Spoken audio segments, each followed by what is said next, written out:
Lee, thanks for being with us. Well, delighted to be here. We're waiting for John Muir. Ah, well, he'll be right with you then. All right. Mr. Muir. Mr. Muir, thank you for traveling all this distance. Well, it's a great pleasure to meet you. When you look down and look at the national parks today, as they are, do they match the vision you were hoping that they would 100 and some odd years in the future? Well, I must confess, not entirely. I mean, after all, it's getting difficult in some of the areas that I've been to recently in the wilderness of America, where it's becoming difficult to see the forests for the people. But let me not diminish the fact that tremendous numbers of wild places have been created since I was wandering the planet. It was pretty clear to me very soon upon meeting Mr. Roosevelt up in the Yosemite, he was equally interested in the preservation of wild places. And although he was a great hunter, was altogether too proud of that particular aspect of his life, by the end of his term he did set aside more than 200 million acres of land for protection, created 5 new national parks, and even 50 wildlife preserves. For the life of his presidency, he would not have the Hetch Hetchy consigned to San Francisco's water problem. The Hetch Hetchy Reservoir would be one of the places, of course, that I think one could find a great deal of instruction in, and then to take them to Yosemite Valley and to show them what the Hetch Hetchy could look like.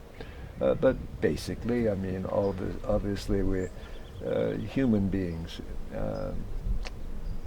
passionately need to understand where they are on this good planet. Whenever you try to pick out anything by itself, you find it hitched to everything else in the universe. It is a concept that obviously has great ecological insight and understanding, and people need to come to that same kind of conclusion in their own lives. They need to look at what they're looking at for wildness and see in it that it is related to everything else. That to preserve it is to preserve the loving process of creation. It is an enormously important thing to be doing, and human beings are not very good at it at this point. So I would remind them that they need to engage it to understand how depthful that engagement can be and how nourishing it can be to the human spirit. To go to it. Go because everybody needs to be kind, at least to themselves. And go because everybody needs beauty as well as bread, and places to pray in and play in where nature may heal and cheer and give strength to body and soul alike. Go quietly, go alone, no harm will befall you, and go often. Go all your life.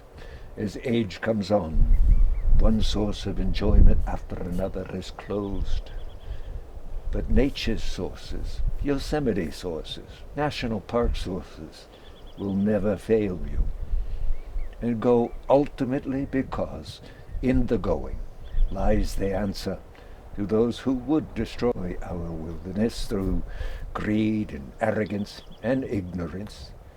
For if enough of us go and play among the spirits of the wilderness, jumping from rock to rock, tracing the streams and the rivers to their sources, sauntering through the pine woods and the meadows, or spending a lazy afternoon at the river's edge, if enough of us do this, get in touch with the nerves of the Mother Earth, then we need not despair. For what we so learn to love, we shall not allow to be destroyed, and we can retain our faith, or our faith in the loving process of creation, to be sure, but our faith too in humanity as a workman, our faith that the time is coming, and it must come, when every article of manufacture every dwelling, every part of human activity will be as purely a work of loving creation as are the mountains and the pine trees and my bonny loving flowers. Go.